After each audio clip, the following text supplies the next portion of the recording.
I was a doting wife for 10 years, but my husband didn't want me anymore. To get me to agree to a divorce, he offered to give me all of his hundreds of millions in assets. If I was willing to take the child, he would even give me the villa and the cars, leaving with nothing but his old sedan. I looked at the beautiful garden villa I had so carefully tended, and at my 9-year-old son, a math prodigy already obsessed with advanced calculus. My whole body trembled with emotion. For 10 years, I had treated my marriage as my life's work, but all I had gotten in return was a pair of resentful partners. Now, this incredible stroke of luck had finally fallen to me. No one is willing to step aside for their husband and his mistress, unless her husband has been hit on the head with a brick and is willing to leave with nothing for the sake of love, leaving behind a huge fortune. I never dreamed that Adrian would go to such lengths. He had made me an offer I couldn't refuse, an offer that made me want to bless them with tears in my eyes, to practically weld them together. This was the 8th time Adrian had asked for a divorce for his white moonlight. I had already mastered the art of dealing with it. I would listen to him, but I would show no emotion, and I would not respond. My calm, cold silence would gradually drive him to the edge. Finally, this time, he tore off his gentlemanly facade and became hysterical. Isabella, do you think that by dragging this out, it'll change my mind? My love for Amelia is not as fragile and narrow as you think. It can withstand the test of time. Even if you drag this out for another 3 or 5 years, we will not be separated. Do you understand? Of course, I didn't. If their love was so strong, why did they break up 10 years ago when his business failed? At that time, Adrian, heartbroken from his business failure and a sudden breakup, was in despair. I was the one who pulled him out of the mud. At our wedding, he kissed my hand with tears in his eyes and called me the light of his life. Who would have thought that 10 years later, we would be like this? The more hysterical he became, the calmer I was. True disappointment is never about shouting and screaming. While he was quiet, I recorded my son's reading check-in video. My son glanced at his furious father at the door and said, "If you can be quiet for another 5 minutes, I can record my English check-in video too." Okay. Adrian was thoroughly enraged. One old madwoman, one little madman. I've had enough of you. You won't get a divorce because of the money, right? Take it. As long as you agree to a divorce, you can have all of it. My son looked at him with a new respect. A moment ago, he had looked at him with the disdain one would have for a cockroach. Now, there was a hint of admiration in his eyes. Adrian's trembling finger pointed at our son. "If you agree to take him with you when you leave after the divorce, you can have the villa and the cars too."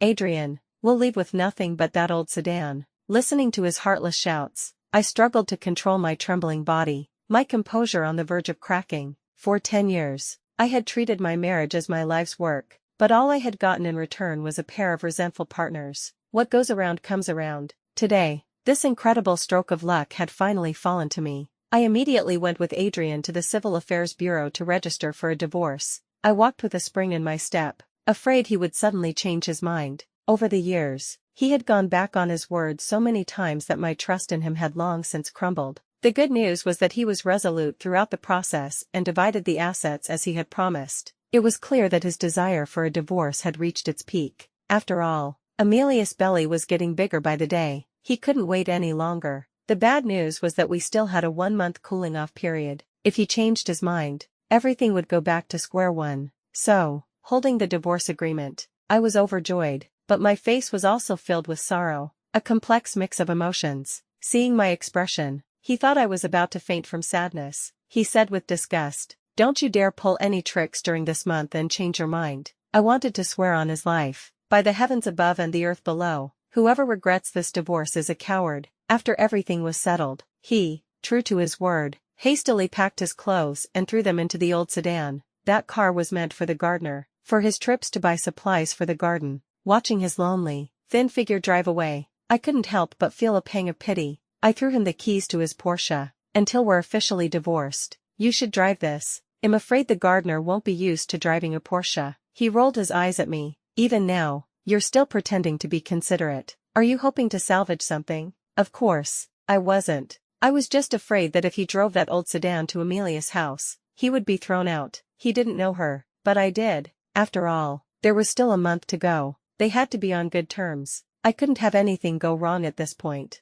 After he moved out, I immediately took my son to the most upscale Western restaurant in the city. I raised my wine glass. My son raised his juice glass. A toast to our new life. My son has always been emotionally stable, more like a father to me than a child. Today, for the first time, he was as lively as I was. As the wine took effect, I thought about the 10 years of my life that had come to nothing. Tears of grievance welled up in my eyes. Then I thought about the hundreds of millions in assets he had left me, the luxury cars, the villa, and my genius son. The tear dried up before it could fall. My son went to the restroom. When he came back, he was acting mysterious. "Guess who I saw over there?" the little man said with a serious face. "Who?" "Your husband's precious wife, Amelia. And there's a handsome guy sitting across from her." A handsome guy. An image of Adrian's face appeared in my mind. I pouted. It couldn't be. Even celebrating a divorce. We chose the same restaurant. We were a resentful couple, but even in divorce,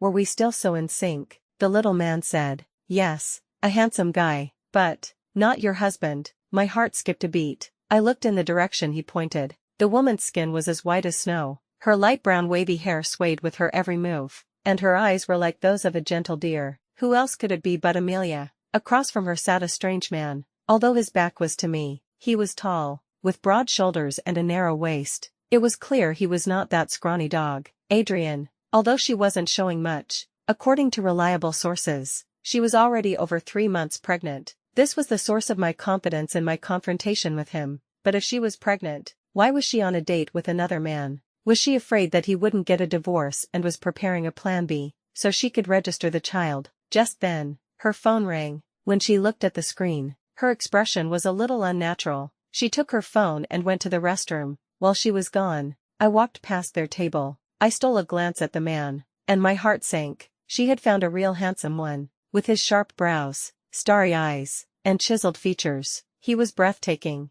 At this critical juncture, if she managed to snag this handsome guy and threw that hot potato, Adrian, back at me, what would I do? I had already opened the champagne. I was so anxious I started pacing. My clumsy reconnaissance caught the handsome guy's attention. He looked at me. "If you want my number, just say so." He opened his phone. "I'll scan you." Back home, I held my phone and fell into a deep thought. It had been over a decade since I had flirted with a handsome guy. I was out of practice. How could I naturally get information from him without revealing my own identity? That was the question. Judging by his physique, he must work out regularly, I muttered to myself. To find a topic of conversation, I opened a video app and searched for men's chest and ab workouts. I got lost in the videos, until my best friend, Chloe's call brought me back to reality. "Isabella, huge news. Amelia and Adrian had a huge fight. Somehow, she miscarried. She's already been taken to the hospital." I felt like the sky was falling. The child was their strongest bond.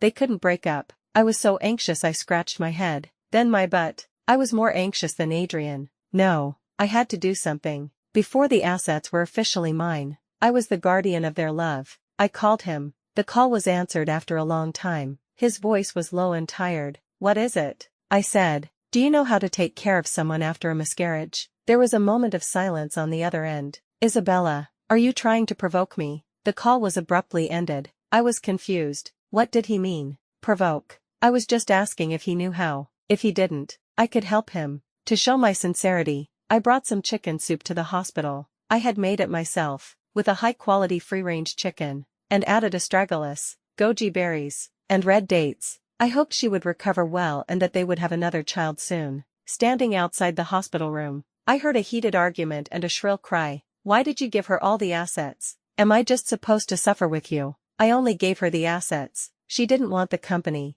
It's still mine. As long as I'm here, the company is here. I'll make the money back the same way I did before." "But your company is already losing money." "Amelia, you didn't believe I could make a comeback 10 years ago. Do you still not believe me now?" From the sound of it, she had recovered well. She should be able to have another child. I was relieved. I sent him a text. "I'm here with some chicken soup. Come and get it." He saw the text and ignored it. After a few minutes, when he still hadn't come out, I sent another one. "I can bring it in myself." He came out quickly. "What are you trying to do?" he hissed, his eyes full of anger. This man always took my kindness for granted. I handed him the soup. "She's physically exhausted right now, and her hormones are all over the place. Her emotions are bound to be unstable. You shouldn't be arguing with her. At a time like this, she needs your care more than your reasoning." He had been a husband for 10 years and still didn't understand this. 9 years ago, shortly after I had given birth to our son, my father died suddenly.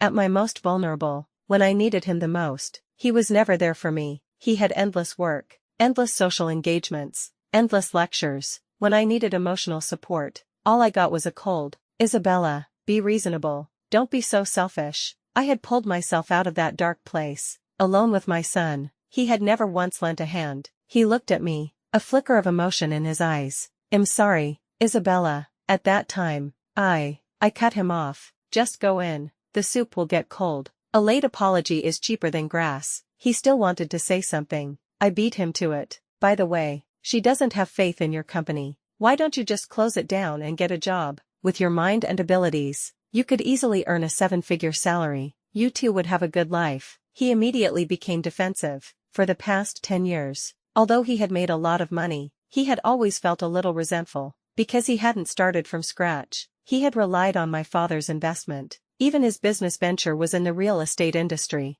a field I, a finance major, had chosen for him. Now, although he was successful, he was still obsessed with proving himself, especially to her. His face turned cold. "That's none of your business," I said. "How can it not be? The company is yours, but the building is mine." He gritted his teeth. "No matter how the company does, you will not get a penny less in rent." He angrily took the soup and went back into the room. I let out a long sigh of relief. His words reassured me. I was so afraid that he would just give up, get a 6-figure job, and live a peaceful, content life with her. Afraid that the wicked would not be punished, but would instead live happily ever after. I wanted to see him be arrogant, to see him be unwilling to give up, to watch him go from divorce to bankruptcy, to watch him, step by step, tear his own life apart, and in the end, be abandoned by everyone, alone and miserable. "Adrian, you owe me these 10 years. I will make you pay with the rest of your life. I used to be weak and easily bullied,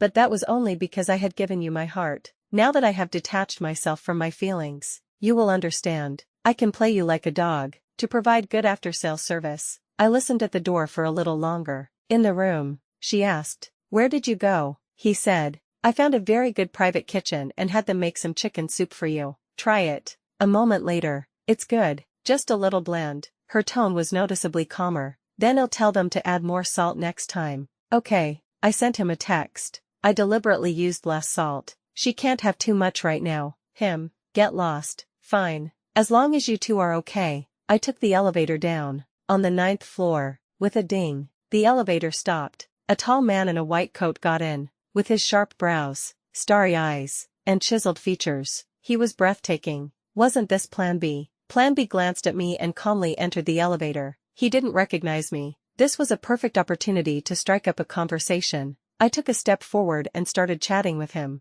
"Hello, doctor. I have some questions about postpartum care. Can I ask you?" Plan B looked at me with some surprise. "Did your pig just have a litter?" I was also surprised. No. He slowly held up his name tag. "Then what kind of animal?" "I'm a veterinarian." Only then did I see the large words on the name tag. Internal medicine for animals. Dr. Lee. One moment of outgoingness leads to a lifetime of introversion. Is there any Shandong native who can save me? What is the high EQ response in this situation? Okay, no one's saving me. Luckily, the elevator stopped. I hurriedly said, "Thank you, doctor. We'll talk more next time," and ran out. He held the elevator door and waited patiently. 10 seconds later, I came back, embarrassed, because that floor was for 3rd floor, male sexual dysfunction specialist. The elevator doors closed again. We stood side by side, continuing the elevator of death. He said, "Want to continue our detailed chat?" I gave an awkward laugh. "Let's not." Silence was the Cambridge of the night. "It's okay. From the 3rd floor to the 1st. It's quick." The elevator stopped. I flew out. I heard the joyful cheers of a few nurses passing by. "It's Dr. Lee. He's smiling." Oh my God, this is the first time I've ever seen him smile so happily. I didn't dare to look back and just walked forward with a brave face. At the end of the hall, I realized it was a dead end. Ding. My phone buzzed with a new message. I opened it. A friend with the note Plan B had sent me a message. "You went the wrong way. You should have turned right. Forget it. This life is short anyway. Back home." I calmed myself down. I looked at the message, thinking about how to reply. The elevator of death was the elevator of death, but at least I had made contact. An opportunity like this was rare and should not be given up easily. I gritted my teeth and sent a message. Haha, I just saw the message. Dr. Lee, was that you at the hospital today? What a coincidence. I didn't even recognize you. I had never felt time pass so slowly. 10 minutes later, I received his reply, just one word, yes. I quickly replied, are you busy? Are you always busy at work? After sending that, I couldn't help but give myself a pat on the back. I'm so good at chatting. Even with such a cold reply, I could still pick up the conversation. Him, not very busy. I was just pulled into some gossip by my colleagues. Me, what gossip? Tell me, this is how you chat. I'm so good at this. Him, they said that in the obstetrics ward today, someone went to bring chicken soup to her husband's mistress. I was choked. After a long moment, I said, is your hospital always this gossipy? Him, not usually, unless it's particularly explosive. My silence was deafening. I said, it's getting late. Dr. Lee, I'm going to take a shower. We'll talk next time. I put down my phone and collapsed on the bed. So embarrassing, so suffocating. How can a person be so shameless? Is it worth it? I looked at the villa I was living in. Yes, it's worth it. If the gossips knew how much my child's father had given me, they would just think I was lucky. Just then, my phone buzzed with another message. Adrian, Amelia wants that chicken soup again tomorrow. Could I trouble you one more time? I replied instantly. Okay, scallions or no scallions. It started to rain as I was leaving the hospital. My car was parked a little far away. I was staring at the rain, wondering what to do, when Chloe called. She was wailing. Isabella, I'm working overtime again. Can you go and check on my son for me? I don't know how he's doing at the hospital alone. He's so scared of thunder and lightning. The pet hospital where Chloe had left her dog was nearby. I aimed for the entrance and ran into the rain. The door opened from the inside, and a hand pulled me in, like a drowned rat. The person then handed me a towel. I wiped the rain from my head and said gratefully, thank you, thank you. When I looked up, I saw a beautiful, chiseled face. It was him. Dr. Lee, why are you here? I work here. Aren't you from the hospital next door? Have you ever seen a people's hospital with an animal internal medicine department? He looked at me, speechless. I was also a little speechless. Then why do all the nurses at that hospital know you? Because the director is my father. Oh, I should have known. The fish Amelia was raising was not just a pretty face. After checking on the dog, I sat by the window, drinking the coffee he had made. 3 years ago, it was here that I had caught him and Amelia. The two of them were holding a dog, laughing and talking. The way he looked at the dog was more affectionate than the way he looked at me. Giving up my career and diving headfirst into marriage was the worst mistake I ever made, but at least I hadn't given up on exercising. That day, I had used my own fists to teach them a lesson about what happens when you mess with the wrong person. Thinking of this, I asked him, Dr. Lee, how long have you been working here? He said, 3 years. I was surprised. I've been here many times in the past 3 years. Why don't I remember you? His face darkened. You never had eyes for anyone else. Do you remember me? Of course. He thought for a moment, then suddenly smiled. Your fists are very hard. The way you beat people up is very cool. After that, everyone here behaved themselves whenever you came. Time is a great healer. The wounds that had once been so hard to heal had, after 3 years, scabbed over and faded. I could even talk about it with a laugh. I smiled. There's a good restaurant nearby. Want to try it? We can eat and chat. He said, sure, you treat. I'll pay. The restaurant was in a deep alley. He held an umbrella, and we walked there together. As he closed the umbrella, a beautiful couple appeared before me. It was them. We stared at each other in silence. If embarrassment had a shape, it would be the 4 of us at that moment. He looked at me, his brow furrowed. I explained, a little guiltily, 2 adults under one umbrella. We had to squeeze. He sneered, a little too squeezed, don't you think? He looked at me. What are you explaining? Is there a need to? He said, why not? She and I are not officially divorced yet. He looked at Amelia beside him and smiled. You know you're not divorced yet. The atmosphere instantly froze. I don't know what I've done to deserve this. Everywhere is a battlefield. He looked at me. Come with me.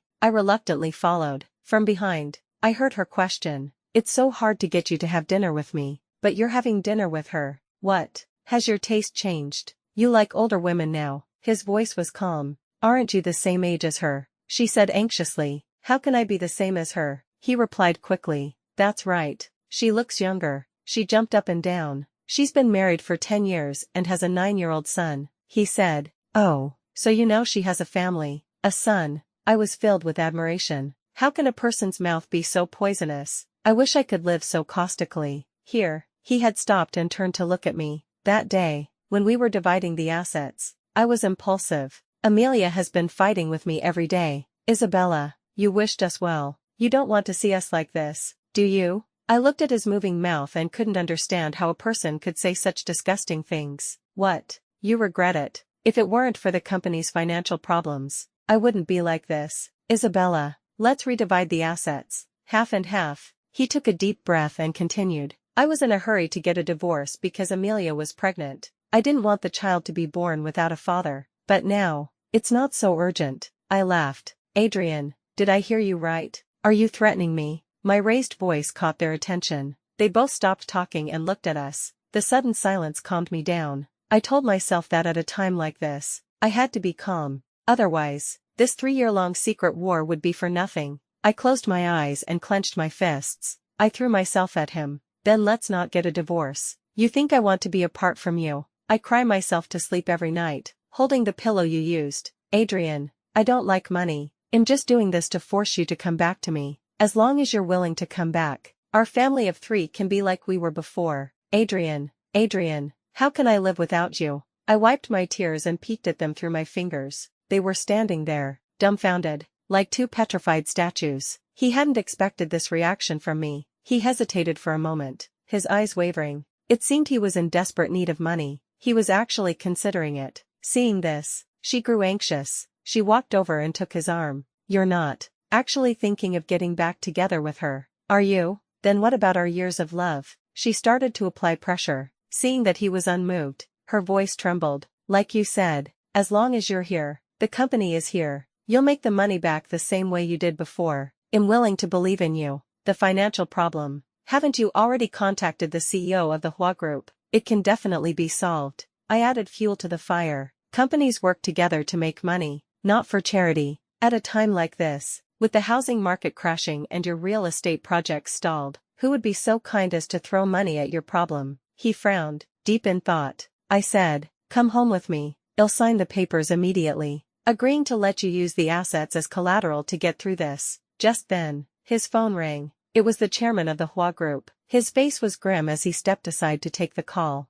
The seconds ticked by. It was an agonizing wait for both me and her. When he came back, his usually grumpy face was beaming. Amelia, it's done. The Hua Group has agreed to invest. I told you. You should have believed in me. I believe you. You've never let me down. They embraced, tears in their eyes, like a pair of star-crossed lovers who had finally overcome all obstacles and were about to live happily ever after. And I was like a superfluous, despicable third wheel, only able to watch them embrace and leave. After they were gone, I turned and let out a sigh of relief. Seeing him, I felt a little embarrassed again. Do you have any questions? I asked. No, it's not the first day I've known you. His emotions were stable. Just then, the phone rang. I answered it. The chairman's voice was tinged with helplessness. I've already done as you said and have come to an agreement with him. The contract will be signed tomorrow. This money is going into a bottomless pit. Can you fulfill your end of the deal now? I said. Of course. Your new project is targeting the mass market, which also aligns with my current investment logic. I'll sign the contract with you tomorrow night. He sighed.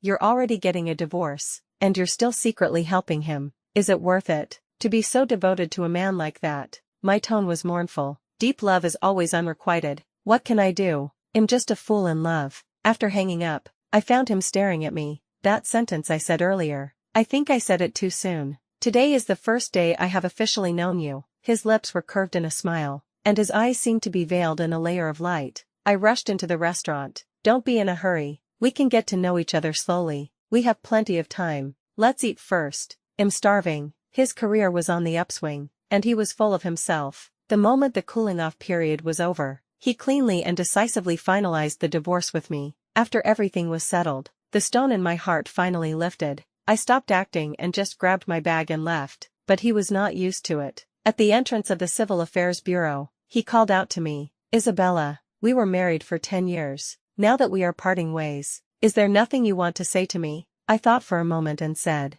there are a few things. His face relaxed, and he listened quietly, like a proud god, waiting for his follower to make a final farewell. There was no reluctance, no tears, as he had expected. I looked at him with a detached expression, my voice cold. although we are divorced, you are still my son's biological father. My son's dream is to be a prosecutor. I hope you will be careful in the future. No matter what situation you are in, do not do anything extreme that will affect my son's civil service exam." With that, I turned and left, leaving him standing there, dumbfounded. On the way, I got another call from the chairman. "Isabella, after fulfilling the contract amount, I will not be investing any more in his company. Although this amount is not small, for his business, it can only solve the immediate crisis. The environment is not right. The more he struggles, the deeper he will sink into the quagmire. Only he still believes he can turn things around." My tone was regretful. "We have done all we can. From now on, what should be done, should be done. What should be settled, should be settled. You don't have to be soft-hearted either. After all, you have already helped enough," he said. "I'm relieved to hear you say that. I hope that when I deal with my debts with him later, it will not affect our cooperation." I said, "Of course, I understand that, my arrogant ex-husband. I can only lift you up this high. This height is just enough for me to let go and watch you fall to pieces." 3 months later, he declared bankruptcy. That day, I was having breakfast at a cafe across from his company. The street was blocked, filled with protesting workers. Banners demanding payment were like tongues of fire, surrounding the company building. He was sitting across from me, peeling an egg for me. He handed me the egg. "Hurry up and eat. It's getting cold." I calmly looked out the window. I saw him build his high-rise. I saw him entertain his guests. I saw his building collapse. This is our 10 years. 10 years of spring, autumn, winter, and summer. A wealth that blinded the eyes, was nothing but a dream. I looked away and quickly finished my breakfast. He and I still had some unfinished business. I went to his office. I even brought him some breakfast. It had been 3 months since I had seen him. He was even thinner. His office had already been emptied, with only a silver globe left. A gift from someone when his projects were all over the country. It was also the last bit of dignity the Hua Group had left him. He was sitting in the empty office, his once clean, handsome face now covered in stubble. A month ago, she had seen that the situation was not right and had decisively broken up with him, throwing herself into the arms of another. She had also taken the last of his bargaining chips, and kicked him into the abyss of eternal damnation. He had been hit from all sides and was already heartbroken. At that moment, seeing me, a flicker of light ignited in his eyes. "Isabella, are you here to save me?" He rushed over and hugged me, sobbing. I poked him with my finger and said, a little embarrassed, "Actually, I'm here to collect the rent." He had promised me that no matter how the company did, he would not be short on rent. He grabbed my wrist, tears in his eyes. "You said that if I was willing to come back, we could be like we were before. Doesn't that count anymore?" I smiled. "You also said I was the light of your life, that you would love and protect me for the rest of your life." He was stunned, and the light in his eyes finally died. He squatted on the floor, his face full of pain and unwillingness. "Isabella, tell me, why did I end up like this?" I said in a low voice. "Do you remember, over a decade ago, the day we first met? At that time, your business had failed, and you were hitting a wall everywhere. You came to my father's company to sell your product. You wouldn't leave no matter how many times you were told to. I was in a hurry to get my dad to leave work, and I thought you were ridiculously stubborn, so I deliberately said some harsh things to try and get you to leave." A bitter smile touched his lips. "You were wearing a light pink dress. Your skin was fair and rosy. You were so full of life, like a peach glistening with dew on a branch. Yes, I used to be so young and vibrant. Later, I was so hurt by this marriage. In the years he and she had hurt me together, had he ever remembered what we were like when we first met?"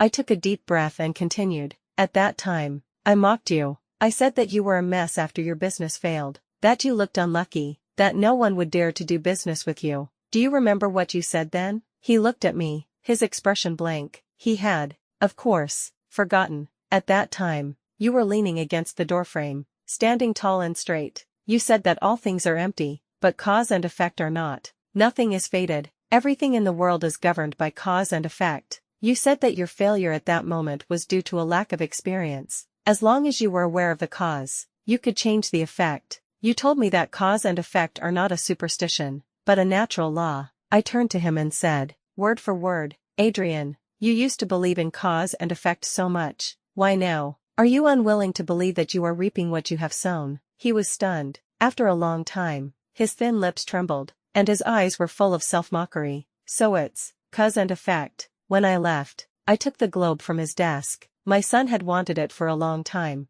but he had been unwilling to give it to him. Although I now had hundreds of millions in assets and could buy anything, I had also lived through hard times with him. I was a firm believer in spending where you should and saving where you can. As I was leaving, I reminded him, "Don't forget, my son wants to be a prosecutor. Don't affect his civil service exam. That is the only thing you can do for him now." He sat there, dazed, and didn't respond. The building was silent and gloomy. When I went outside, I realized it was a beautiful day. The sky was as clear as a mirror, with not a breath of wind. He was waiting at the door, leaning against his car, his long legs drawing the attention of the passing young women. Seeing me, he was relieved. He opened the car door and put me inside. He complained, "Why were you in there for so long?" I was so worried. I patted his head. "Don't worry, I still have a son. I will take good care of my little life." His eyes flickered. "Only for your son, no one else." I thought for a moment. "And Chloe's dog. Without me, he would lose half a pound in a week." He sighed.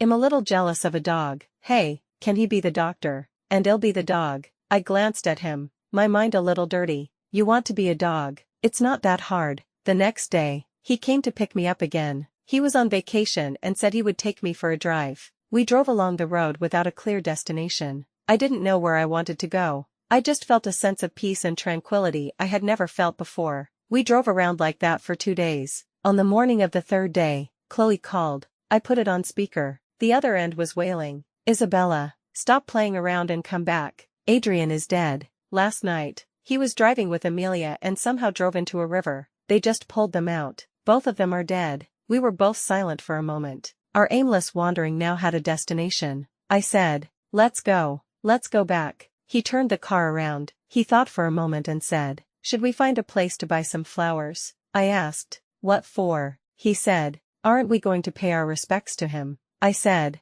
"No, to the insurance company. Do you know how much life insurance I bought for him in the past 3 years?" "Him?" he asked again. "How did you know he would have an accident?" I said, "I wasn't so sure, but I was about 80 or 90% sure." At the end of his rope, with his pride and her personality, this was the inevitable result. He no longer remembered his own theory of cause and effect, but I believed in it more than he did. Do you know, from the moment I decided to divorce him, I was already prepared to say goodbye to him forever. I repeatedly told him not to affect my son's civil service exam. There was another reason. I was afraid he would do something reckless and my huge insurance policy would be for nothing. He was silent. "Why aren't you talking? Are you scared?" "I was once a fool in love, but you missed your chance. Now that I'm like this, I can't go back to the way I was." I put my face in front of his. "Actually, if you regret it now, it's not too late." He smiled. He leaned over and whispered in my ear, "It's too late. I'm already in too deep."